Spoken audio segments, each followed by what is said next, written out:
Okay, so it's the morning after I made the previous episode, and I'm gonna have my morning coffee and play the continuation of our Tolkien scenario here.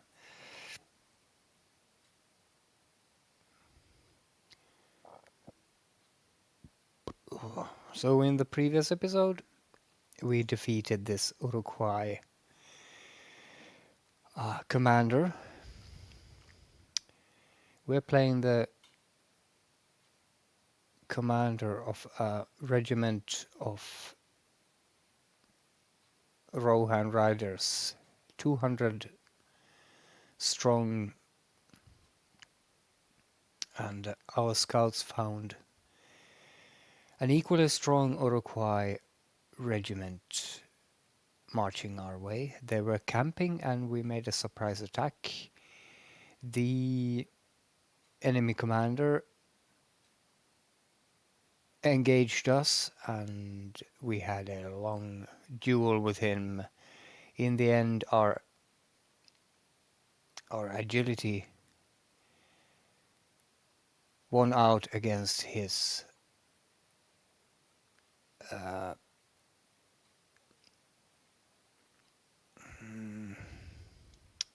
brute force.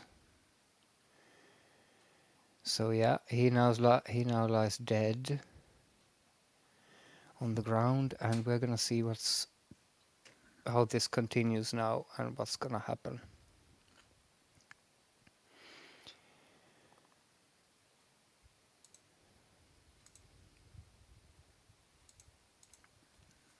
Okay, so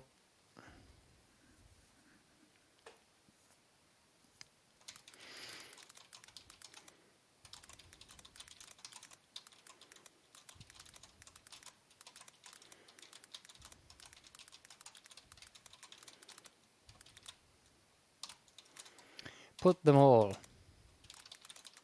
to the sword. Let none escape. So we're gonna mop up the final pockets of resistance now. And we're not gonna let a single of these Uruguay escape. If you know your Tolkien, you know that Uruguay, they come from Isengard. They were raised by Saruman there in Isengard. And the Uruguay, I think they're the worst kind of orcs. So we are really facing a very dangerous enemy here.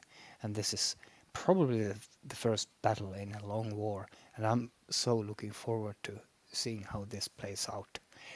So the thunderous crash of your axe against Ugluk's skull sends a clear signal to your men.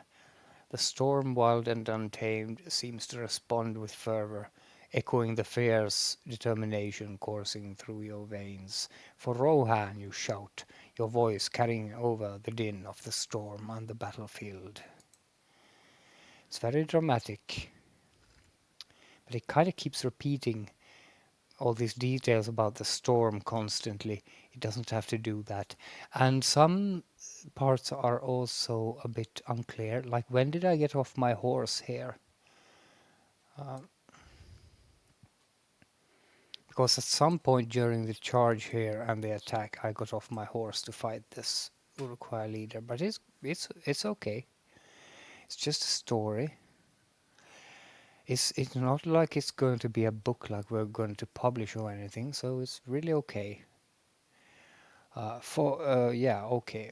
Let's continue. Your battle cry reverberates in the air, igniting the hearts of your riders of Rohan as they rally around you. The camp, once a formidable threat, now stands as a battle-scarred testament to your victory.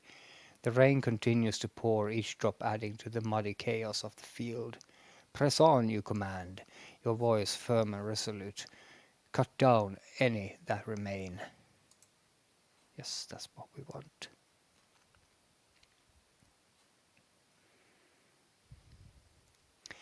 The remaining Uruguay, caught off guard by their commander's demise, struggle to organize a defense. Desperation marks their faces as they swing their weapons wildly. their once disciplined ranks now reduced to chaos. The battlefield is a sense of carnage, with the screams of the dying mingling with the howling wind and the ceaseless pounding of rain.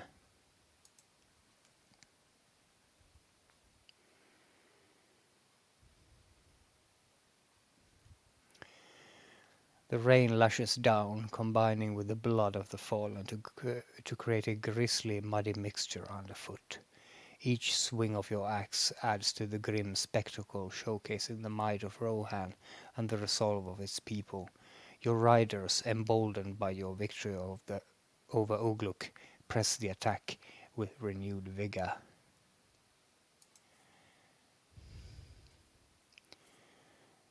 Um,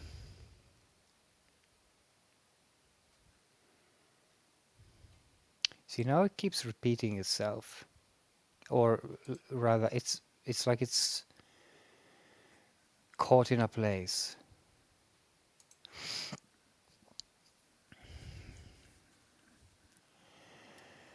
Okay.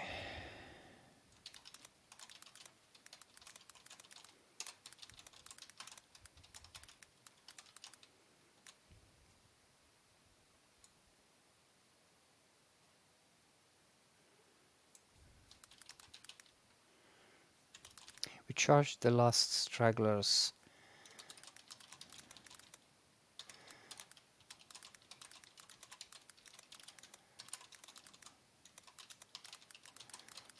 Something like that.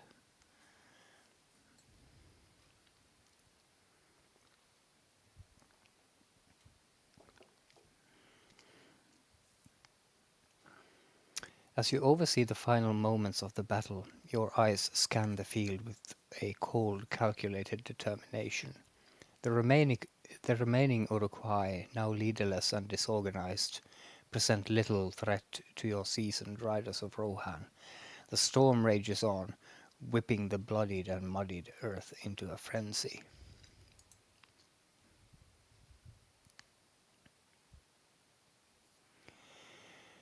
Your war cry echoes through the ravine, inspiring your men as the last enemy falls beneath their blades.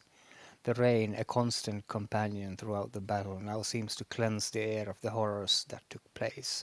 With the Uruk-hai horde vanquished and their commander Ugluk lying lifeless, the threat of Rohan's eastern border is momentarily neutralized. So that's great. Now the battle is over, and we've clearly clearly won, neutralized this particular threat.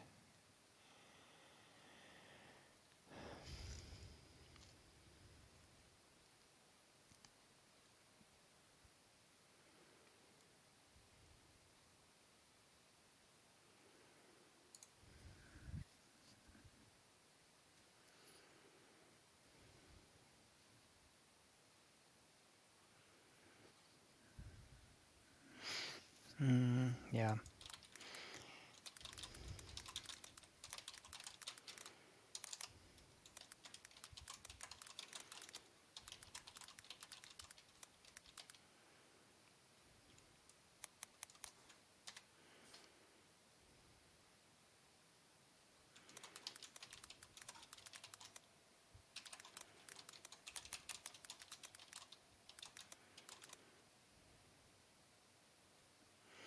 The storm too will end.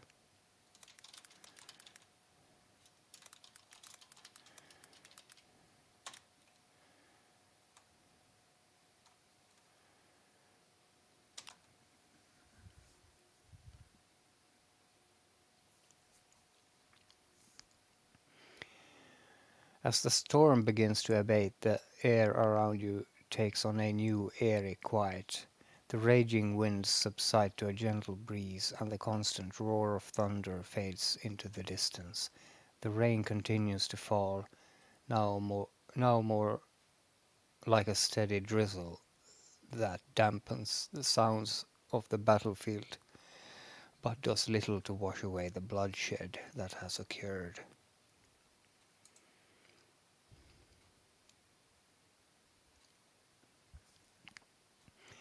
The camp is a scene of organized chaos, with your riders securing the perimeter and tendering to the wounded. Your lieutenants gather around a large crackling fire, the flames casting flickering shadows on the weathered faces.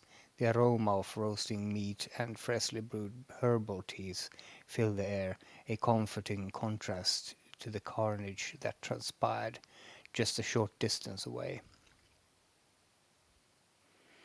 What was the name of our lieutenants there? It was at least Edric and Sigrid, that's the female, and Elrond. Yeah.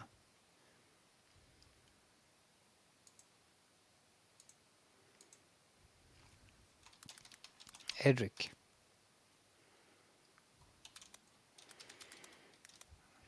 Send a messenger to Edoras and King Theoden with send a messenger to Edoras and King with news of what has transpired here.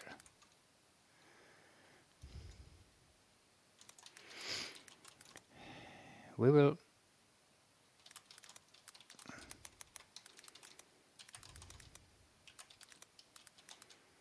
rest here for a few days. We need to bury the dead, tend our wounded,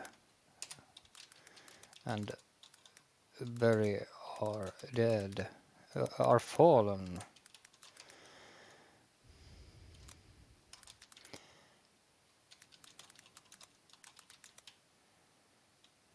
Then we will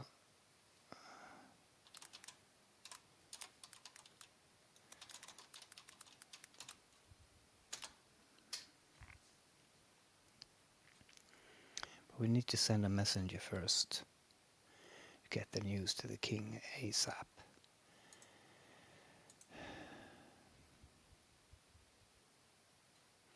See, I'm not really clear what these tokens and stuff mean, but it's obviously like going over the limits. So my limit is 4,000 of the so-called tokens, and I'm now almost over.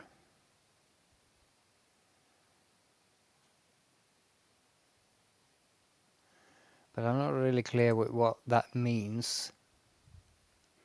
Your command reverberates through the camp, a beacon of authority amidst the muddied chaos. Edric, ever reliable, nods and quickly moves to find a suitable rider to dispatch to Edoras. The message will bring tidings of your victory to King Theoden and the people of Rohan, a morale boost that will strengthen their resolve against the looming darkness. Yes.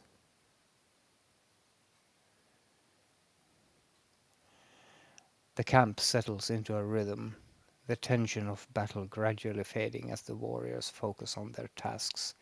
The air is filled with the sounds of activity, the rustle of rain-soaked cloaks, the whispered conversations of soldiers tending to the wounded, and the steady crackle of the campfire.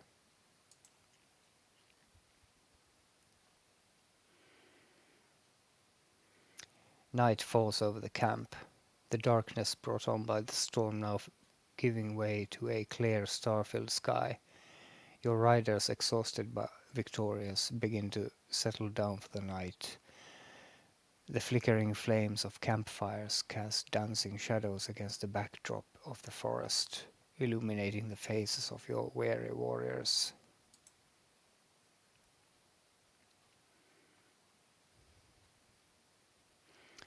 The night settles. See, it's kind of repeating itself. The night sky is clear, the stars twinkling brightly, a stark contrast to the storm that has just passed. The camp settles into a peaceful stillness, the sounds of the battlefield now replaced with the soft crackle of of campfires and the occasional whispered conversation among your men. The aroma of roasted meat fills the air, mingling with the fragrant scenes. Scent of herbal teas being brewed over the fiery seats. It's not making the story like move forward, and it keeps standing in place here and not moving at all. So I have to do that myself.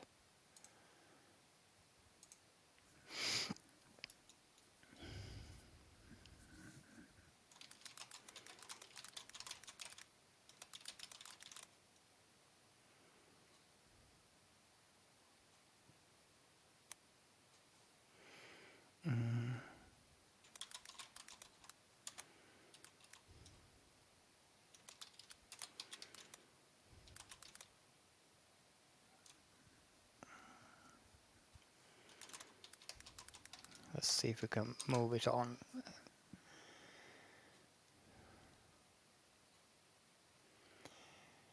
I really hate this.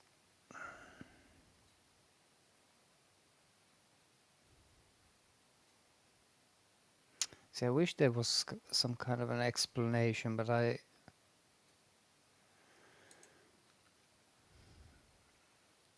Morning breaks, clear and crisp after the storm. The remnants of the battlefield lie behind you, marked by the occasional groan from the wounded and the sharp tang of blood and steel in the air. You gather your men, the proud riders of Rohan, and mount your steeds in preparation for the journey back to Edoras. Very well. Let's... No, that was...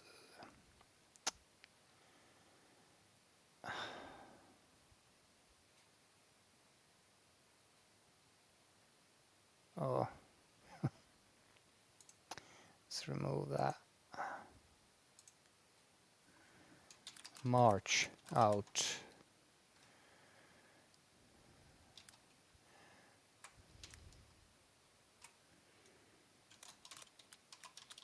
I command.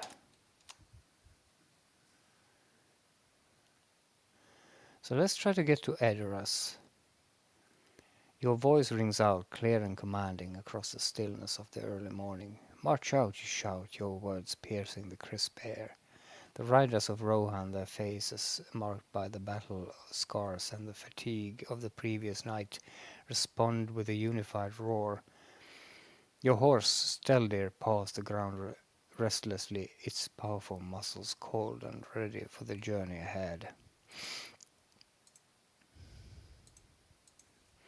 Very well. We head for Edoras.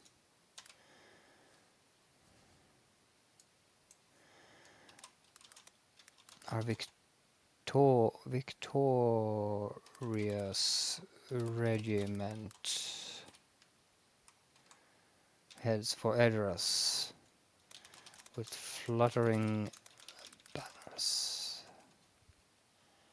of victory. The banners of victory.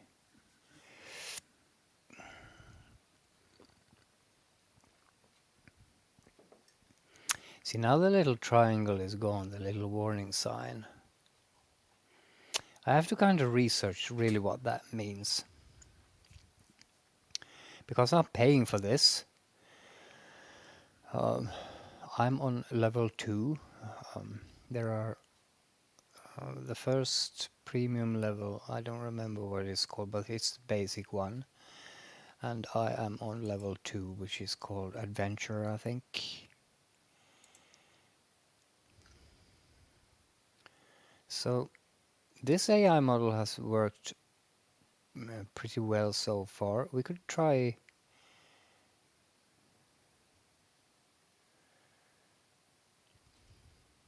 Will this allow me to go up to 6? Well, I think this scenario won't allow me to go up to 16,000 tokens. Context length up to 16,000.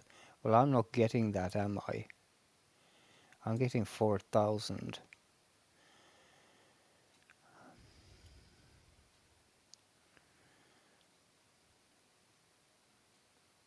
So I kind of don't know what that means. The token thing.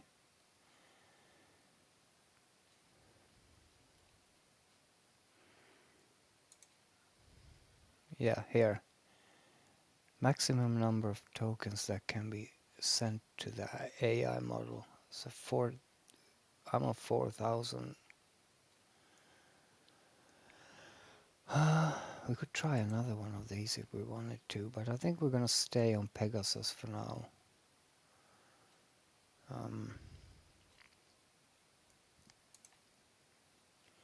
I think so. Yeah, let's just crack on with this. So we sent a messenger and now we're on our way ourselves here. As you lead your victorious regiment. Oh, I spelled that like shit, didn't I?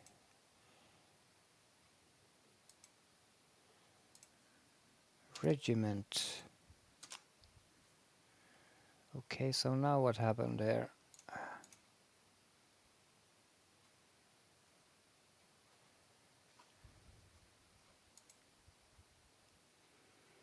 How do I get this to just...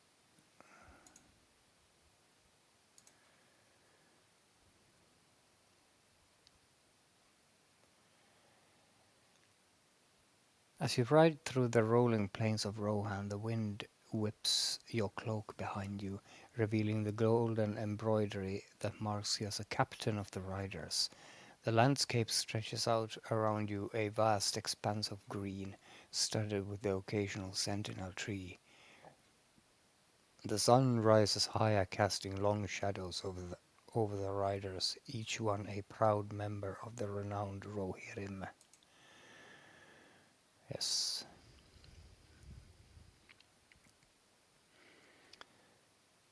The journey back to Edoras is a journey filled with determination and triumph.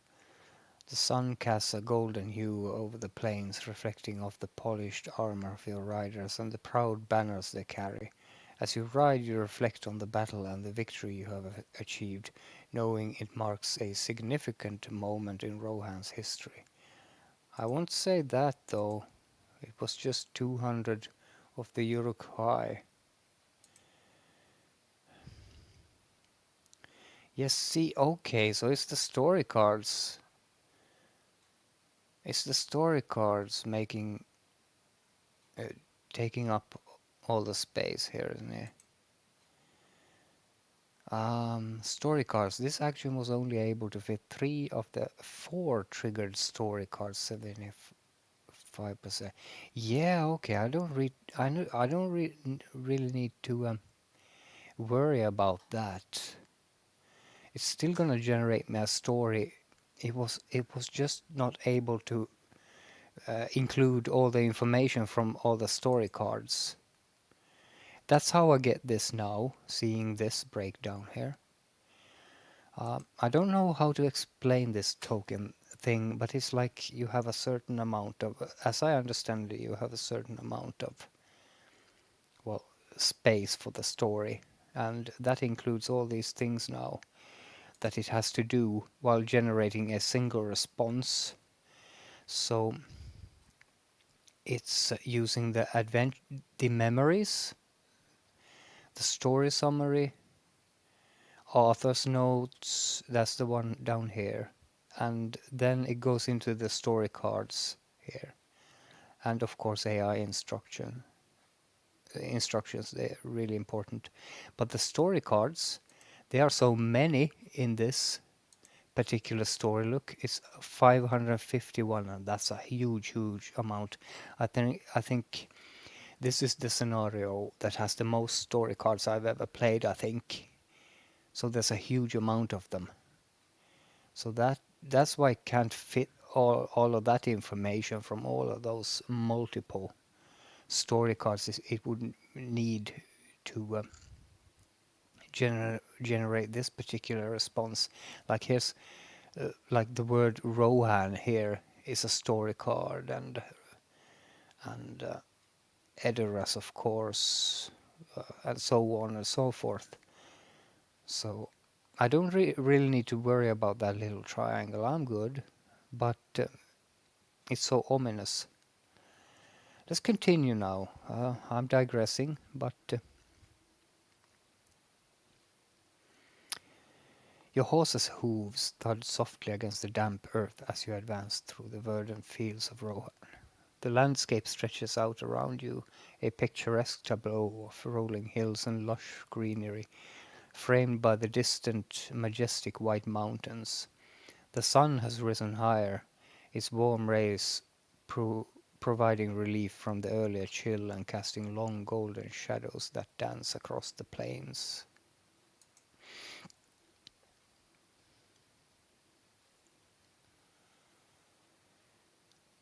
As you ride, the rhythmic pounding of your horse's hooves become a steady, reassuring beat that matches the rhythm of your heart. The sounds of battle now seem distant, replaced by the peaceful hum of nature, the rustle of leaves, the chirping of birds returning to their nests, and the distant laughter of children playing in a nearby village. Your thoughts drift to King Theoden. Let's see what my thoughts are. I didn't want it to write, say, or decide anything for the player character, but this is going to give us some idea of who King Theoden are, as if we didn't know. But King Theoden, the man who once stood on the brink of despair but is now a symbol of resurgence and hope for his people. His transformation under Gandalf's influence has not only rekindled the flame of leadership within him, but also ignited a newfound sense of purpose and duty among the Rohirrim. Your journey back to Edoras is marked by the setting sun casting a warm amber glow over the plains. Ah, let's take this moment while we're going back to the capital here to meet the king and report in of our great victory here. Let's take just a moment to reflect on who the player character really is. We know that he is just a blonde, blue-eyed man, a very mighty warrior, obviously. But let's see if we can make the AI kinda generate some more information about the player character. Um, take a look at myself. Take a take a look at myself. I kind of know how I look, but like, what's my age, for example?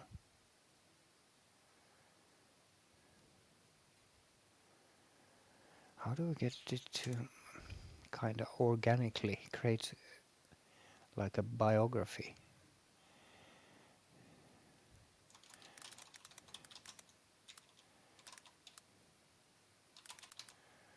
Let's just try that.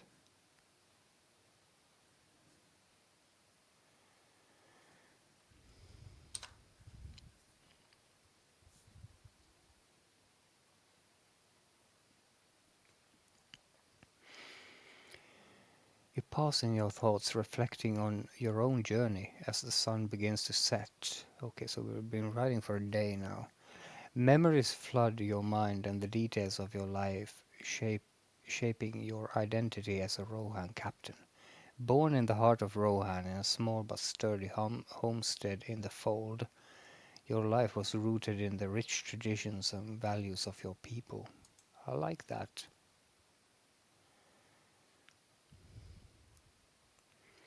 From a young age, you were surrounded by the teachings of your forebears, who instilled in you a deep respect for the land, the horses, and the warrior culture of the Rohirrim. Riding and archery were second nature to you, and your skills in these areas soon earned you the respect of your peers and the attention of your elders. Under the, under the tutelage of experienced riders, you honed your abilities both in combat and leadership.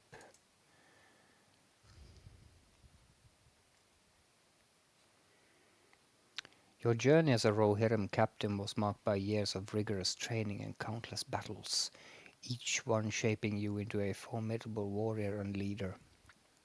Your dedication to your people and your realm defined your every action, and your deeds on the battlefield were the stuff of legends. You grew up in the shadow of Rohan's history, the tales of your ancestors' bravery and strength filling you with pride and resolve. Kind of like this. How old am I? What age am I? For example, that's kind of important to know about a character, isn't it? Oh, only 35. You're currently 35 years old, a prime age for a Rohirrim warrior. You have seen many battles and seasons, and your experience has made you a seasoned and respected leader among the riders of Rohan. See, I like that. 35 years old, that's pretty young. I was thinking like 50. But yeah, um, I guess they wouldn't live long. They spend their lives at war like constantly, don't they? I think the Rohan culture was inspired by the old Anglo-Saxons, the people who lived in England before the Normans invaded, like the Robin Hood kind of people, Ivanhoe, those times before the Normans came.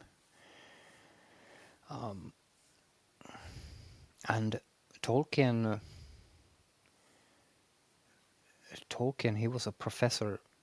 He worked with languages, and he was super fascinated by the old Anglo-Saxons and their legends, like Beowulf, for example. So the the culture of Rohan that he created, they were inspired by the old Anglo-Saxons, if I'm not entirely incorrect here. But their helmets, armors, everything about them is just old pre-Norman Britain.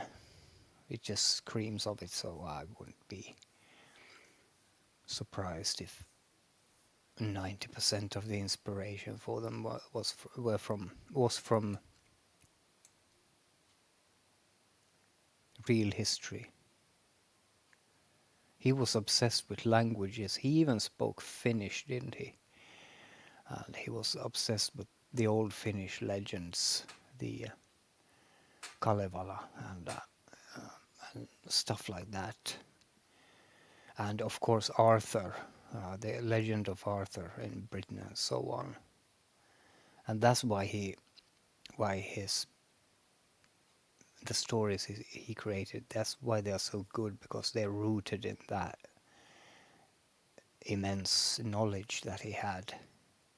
I read a biography of Tolkien, well, a couple of years ago, and he was actually a very boring person. Uh, the most exciting thing that happened in his life, though, was when he was in the Battle of the Somme in 1916 in World War One. So that was pretty exciting, because that actually shaped his entire look at the world. And people say that when he created the Lord of the Rings, that he really meant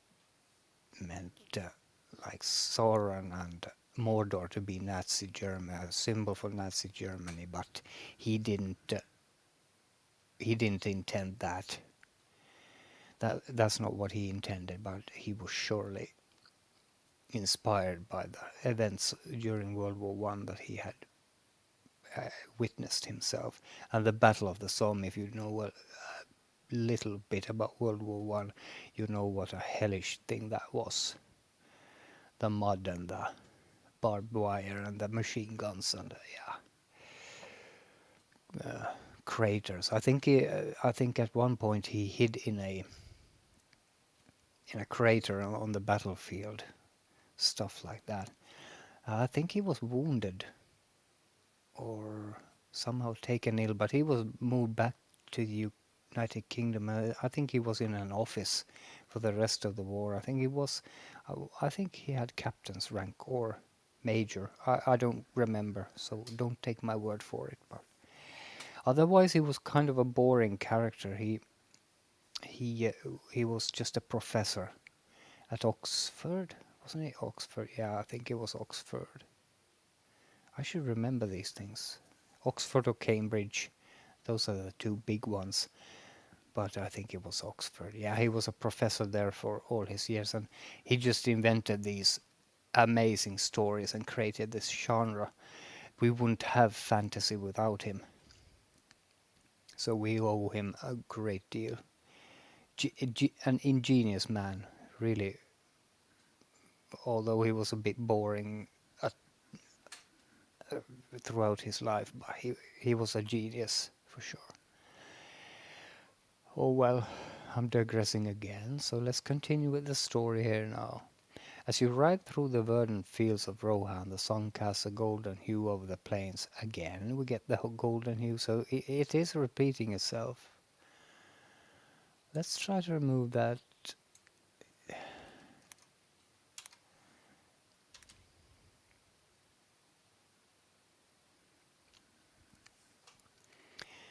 The landscape. Oh god, no. I went ahead of my time.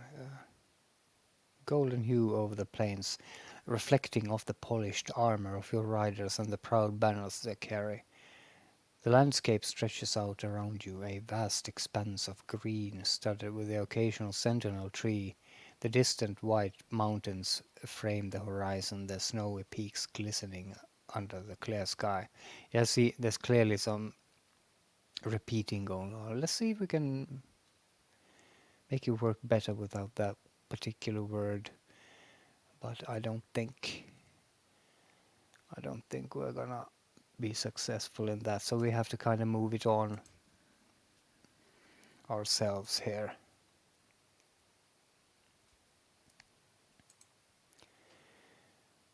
We can also insert story as the day as the days as the days go on. We press the march for Edoras. Finally, we approach the great the great city, the capital of Rohan. We press the march for Edoras.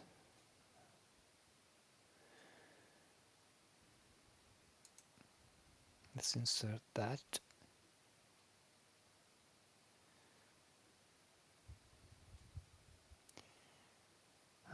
As the days go on, we press the mark. Oh, it should have been you, shouldn't it? Oh well. As you lead your riders through the verdant fields of Rohan, the golden sun begins its slow descent towards the horizon. The landscape appears almost ethereal under its warm rays, the shadows growing longer and more pronounced.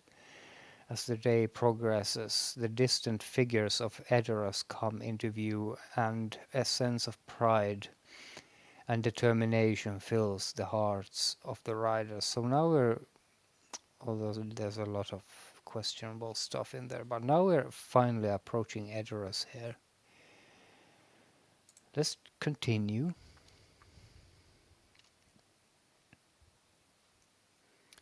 The city of Edoras, nestled at the base of the misty mountains, is a beacon of hope and strength to the people of Rohan. The golden thatches of Meduseld glisten in the setting sun, a symbol of resilience and determination. The city gates, guarded by the vigilant Eorl guards, open to welcome the returning heroes.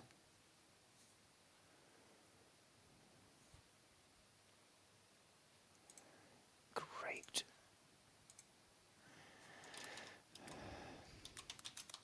Sound the horn.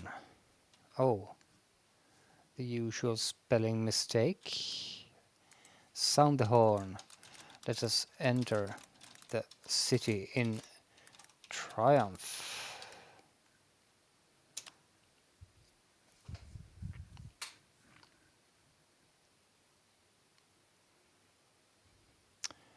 Your voice carries over the plains a rallying cry for your riders. The sound of horns echoes across the landscape, a melody of triumph and pride. The gates of Edoras swing open, revealing the faces of the city's inhabitants, men, women, and children, who line the streets, their eyes filled with hope and gratitude. Oh, yes, we are returning. As the resonant notes of the horns fill the air, you urge Steldir forward, leading your riders through the now open gates of Edoras. The city streets are lined with cheering citizens, their voices creating a harmonious symphony of celebration. The golden hues of Meduseld, symbolizing Rohan's heart, shine radiantly in the fading sunlight, a beacon that fills you with renewed vigor.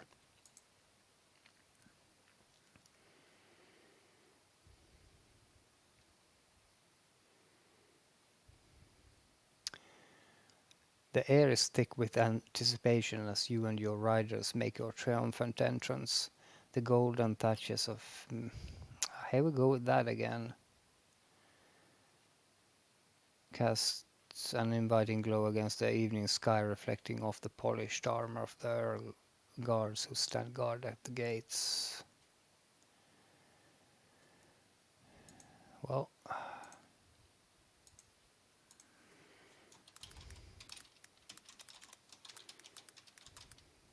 mm,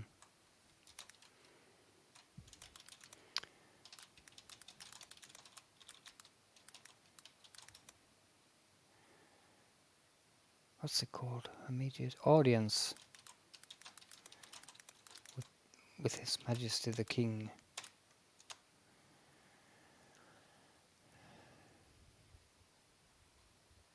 Don't know if I really like this AI model here. I think we're gonna change it, but not in this episode.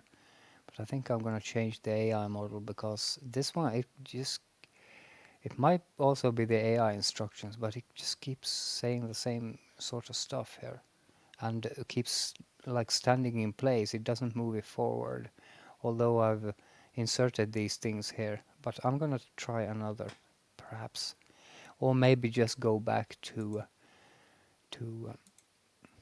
Mixtro.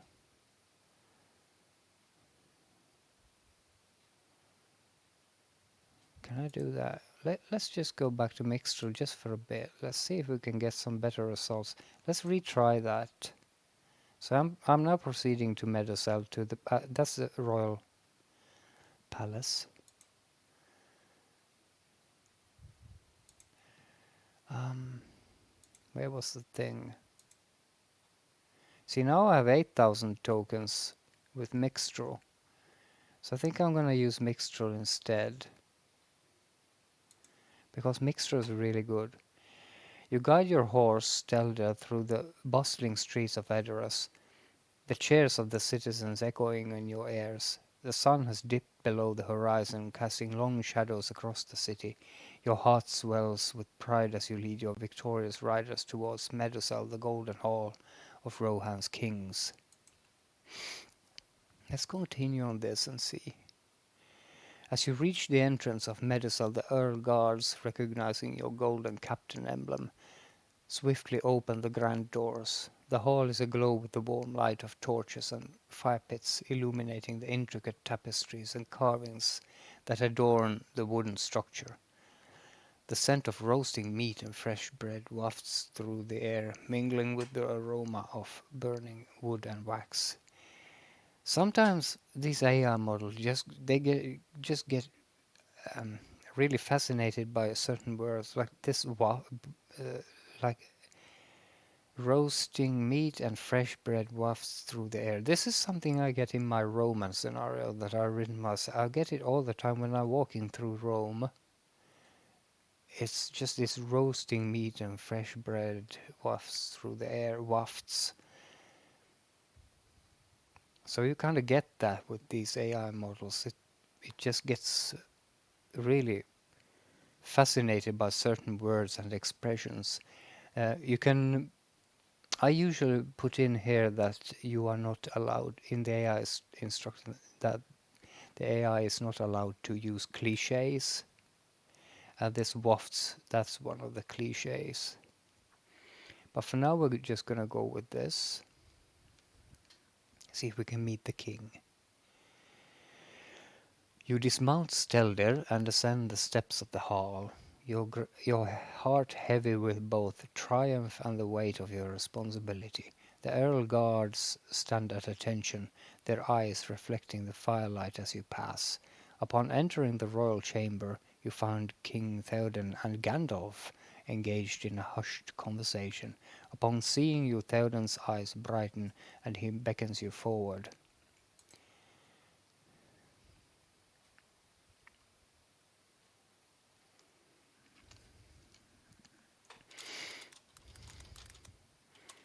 I salute the king. Hail, King Theoden.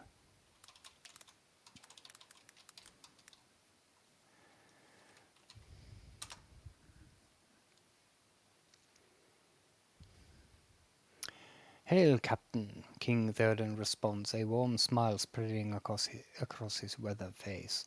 You have returned to us victorious and unscathed. Your deeds on the battlefield shall be sung in the halls of Medusalt for generations to come. Gandalf, his staff leaning against the table, turns to face you. Your courage and tenacity have brought honor to Rohan this day. I didn't think I'd get to meet Gandalf himself. That's quite something.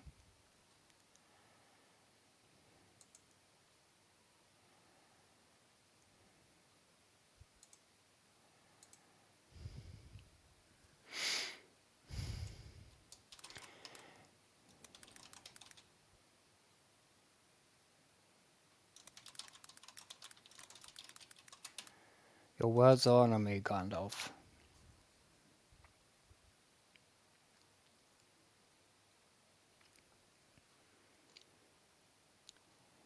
You reply, bowing your head in respect to the wise and powerful wizard. It is my duty and privilege to serve Rohan. See, now it's creating text for me that I didn't ask for. It is my duty to and privilege to serve Rohan and his people, and I'm grateful for your guidance and support. Yeah, this last thing here, uh, although I have this,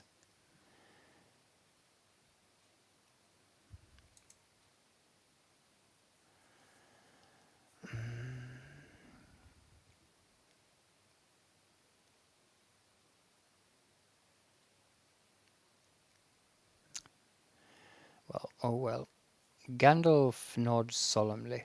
Your actions have made a significant difference in the ongoing struggle against the forces of darkness, young captain.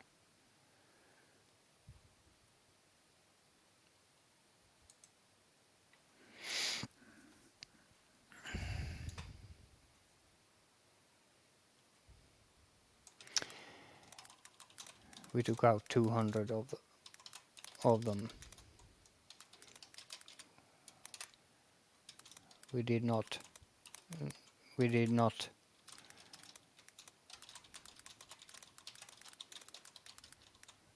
We did not leave a single one of them alive.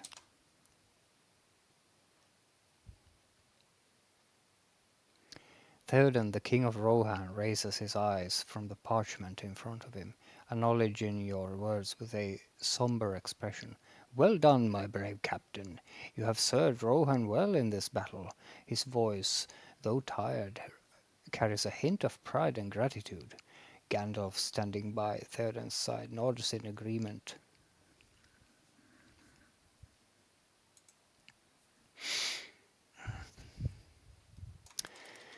The enemy incursions are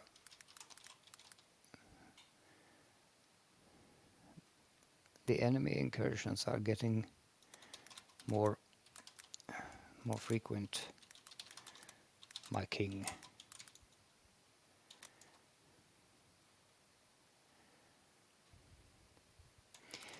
It is a worrying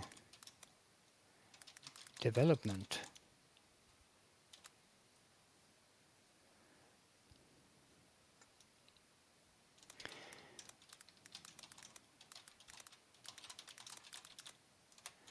We need to act decisively.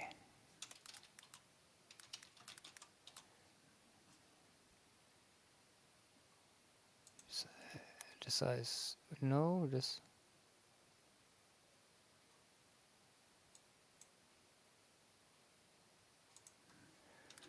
Decisively. Oh no.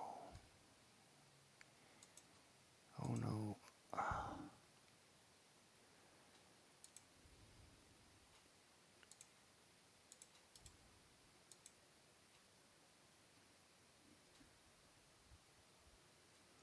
See, now I get hung up over one word.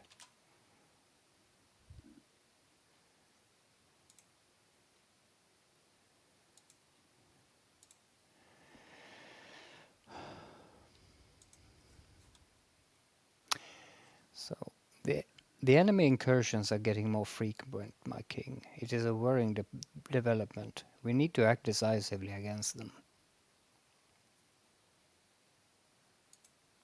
Let's tell the king that, so he knows.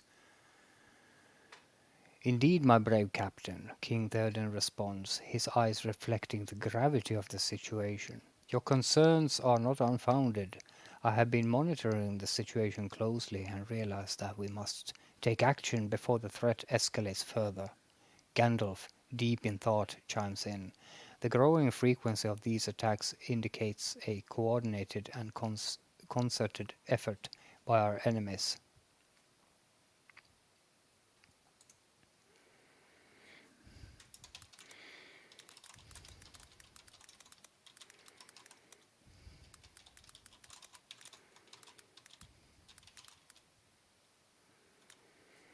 I can't order the king. My opinion is that we should. My opinion is that we should prepare a major assault on Isengard to eliminate the threat once and for all. See, now it works better. I think it works better with Mixtro. I think I'm gonna use Mixtro. Yeah, I think Mixtro is best. Uh, I didn't really like this one, but could test that one too. But I think I'm gonna stick with Mixtro. I'm used to this one. I've been using this for months now, so I think I'm gonna stick with Mixtro. What's the time here? Oh, we're almost at an end. A few minutes left. Let's see if we can kind of end this on a logical note here somewhere. Like King Theoden ponders your suggestion, his gaze thoughtful. A major assault on Isengard. It is a bold and risky strategy, but one that may be necessary. I will consult with my council and Gandalf to determine the best course of action. Your insights and bravery are much appreciated, Captain. Gandalf, stroking his beard, nods. I will have to leave that decision to the rulers of the land, including Gandalf there. So, because I'm just a lowly captain, so I can't just. That would be unimmersive. I can't just write that we gather an army and march for Isengard. I will have to leave that to King Theoden. That is why I'm probably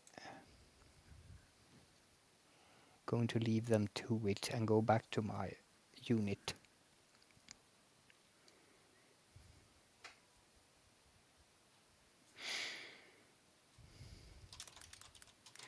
I salute.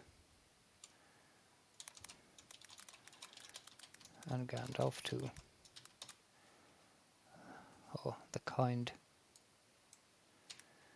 It doesn't really matter if you spell like shit. It doesn't matter. The AI does understand most of the time. So me being obsessive about single words, I don't really need to do that.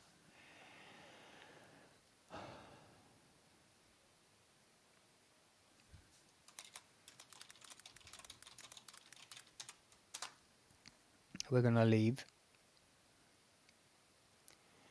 King Theoden nods and says, "Of course, Captain. You have our gratitude and respect. Rest and recover from your journey. We'll call upon your counsel as we plan our next move." Gandalf echoes the king's words. "Rest well, Captain. Your strength and wisdom will be needed in the trials ahead." You salute them once more before departing, returning to the warmth of the main hall.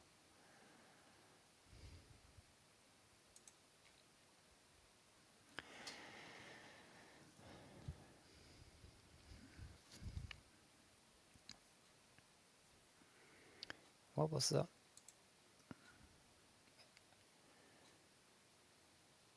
Edric.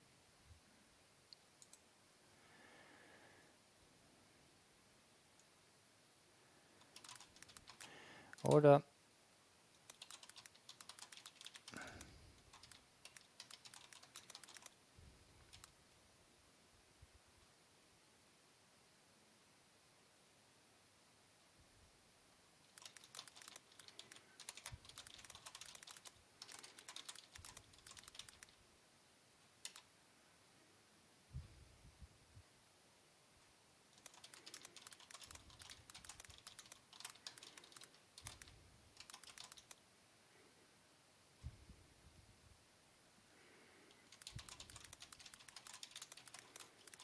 Mm.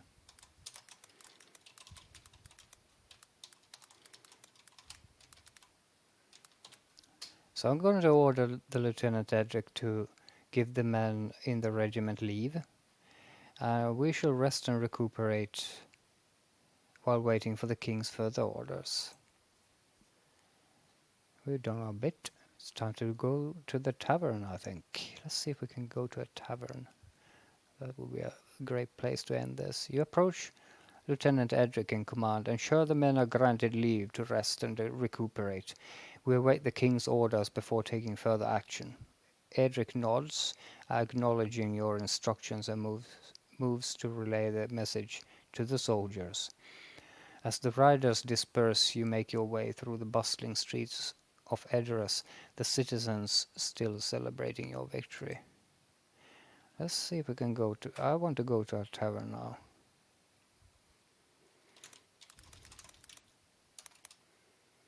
I go to the nearest tavern. Let's see if we can enter a real fantasy tavern here.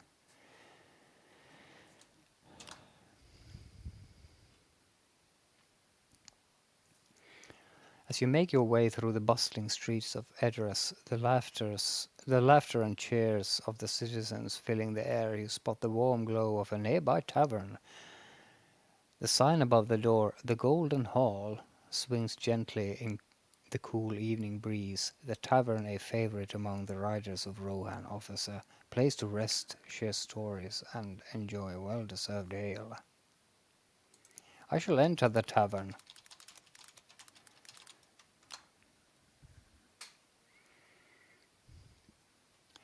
You push open the heavy wooden door of the Golden Hall, the welcoming warmth and chatter enveloping you as you step inside. The tavern is filled with the scent of burning firewood, roasting meat, and the sweet aroma of ale. Riders of Rohan, dressed in their reinforced armor, gather around the long wooden tables, sharing stories of their victories and camaraderie. I shall sit at a lonely table and call the barmaid. I'm gonna get drunk, I think. Or not. You make your way through the crowded tavern, the clamor of laughter and conversation filling your ears. Your eyes scan the room, searching for an empty table where you can rest your weary body and reflect on the day's events. Finally, you spot a lonely table near the crackling fireplace, far from the rowdy commotion. With a sigh of relief, you take a seat, your armor creaking as you settle into the worn wooden chair. Very It's very quaint.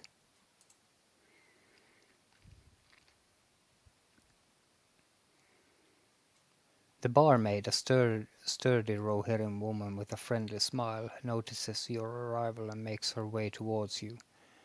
"What can I get you, warrior?" she asks, her voice warm and inviting. You take a moment to study the tavern's offerings, your eyes scanning the chalkboard behind the barmaid. "I'll have an ale and a plate of your finest roast boar." I like that. I would have had something like that, but I don't like that it's actually deciding for me. So, but this is a good way, this is a good place to end it, I think. Um, in the tavern. And yeah, we're going to continue this in the next episode and see if we can go to war again. So, but for now, I thank you for watching.